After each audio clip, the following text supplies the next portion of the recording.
Once upon a time, there lived a girl named Noda. She lived with her two sisters, Amani and Zuri, in a very small hut by the lakeside.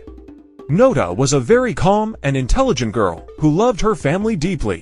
One day, when Noda was 10 years old, her family noticed that she suddenly stopped speaking, and all efforts to make her speak yielded no positive results. Her parents took her to several herbalists and healers, believing that Noda might have stopped speaking due to an ailment. But no one could figure out why she never spoke again.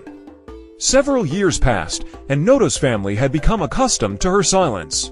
One early morning, during the planting season, Noda's parents were preparing to go to the farm when suddenly Noda spoke up and told them not to go to the farm that day. Everyone was in complete shock, as they had not heard her voice in years. Her parents were puzzled and asked why Noda was preventing them from going to the farm, especially during the planting season. However, Noda remained silent, seeing that she refused to tell them why. Her parents proceeded to the farm, as they had many crops to plant. On their way to the farm, a very large tree fell and crushed them both to death. Before the news broke about their parents' deaths, Noda was at home, crying profusely, and her sisters did not know why. A short while later, news reached their household of the tragic death of their parents, who would have been alive if they had heeded Noda's warning. Noda's sisters were now filled with fear, as they questioned why Noda suddenly told their parents not to go to the farm that morning. Did she know that this would happen? They approached Noda to ask, but their questions were met with complete silence. What they did not know was that their sister Noda could see the future. As they mourned the death of their parents, they could not shake the thought that their sister Noda might be possessed. Fear crept in, and Amani and Zuri began to keep their distance from Noda. Every day, they would leave the house very early in the morning before Noda woke up and returned very late at night when they believed Noda would be asleep. They avoided their sister as much as they could until one fateful day. Amani and Zuri returned home very late at night and noticed that Noda was not in bed. They searched for her everywhere, but she was nowhere to be found. This got them worried, as Noda had never been away this late at night. They stayed up all night waiting for her to return, but Noda never returned. By morning, Amani and Zuri searched around the village, but their sister was nowhere to be found. They immediately began to regret how they treated their sister after their parents' death and hoped she would return home soon. While searching for Noda, they got information about a powerful seer who lived in a neighboring village. This seer was said to be the most powerful around, so Amani and Zuri decided to journey to the neighboring village in search of the seer. They wanted to consult the seer to know the whereabouts of their sister Noda. On their way to the seer's hut, they came across a very old woman sitting by the side of the path. They quickly rushed to find out what was wrong with her, and the old woman told them that she was too weak to walk and needed help getting home.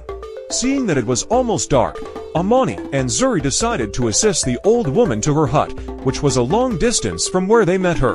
When they arrived at the old woman's hut, it was already dark, and the old woman pleaded with them to sleep over, as it was too dark for them to continue their journey.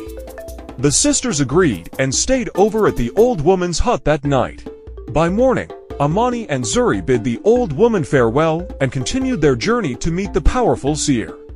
After several hours of walking, they arrived at the seer's hut, but found no one there.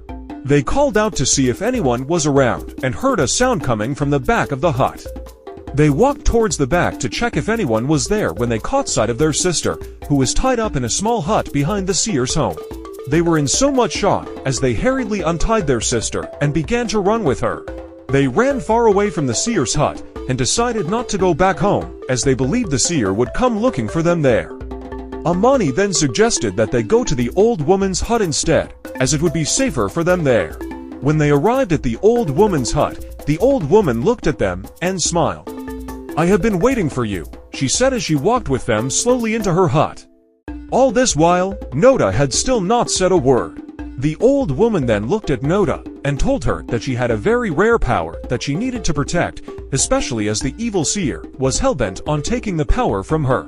The evil seer, whom Noda's sisters had gone in search of unknowingly, had left her hut the previous evening in search of Amani and Zuri. She was in search of their tears, which she wanted to use to facilitate the transfer of Noda's powers to herself. The evening Amani and Zuri saw the old woman by the side of the path, the old woman had purposely fallen to prevent the sisters from meeting the seer. The old woman was also a powerful seer, who had a vision after catching sight of Noda's sisters from a distance. She then pretended to have fallen by the roadside to divert their path so that they would not meet the evil seer. The old woman then told Noda to protect her vision power, as the evil seer was determined to take it from her. The evil seer had gone to their home in the village in search of Noda's sisters to obtain their tears, but found their hut empty. The old woman went on to reveal that although Amani and Zuri did not have the gift of sight, their tears were powerful, as they were the only thing that could make it possible for the evil seer to take Noda's powers.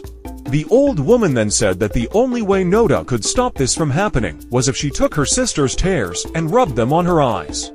With this, no one would be able to take her powers, and Noda would also regain her speech and begin to talk again. Noda, upon hearing this, took her sister's tears and rubbed them on her eyes.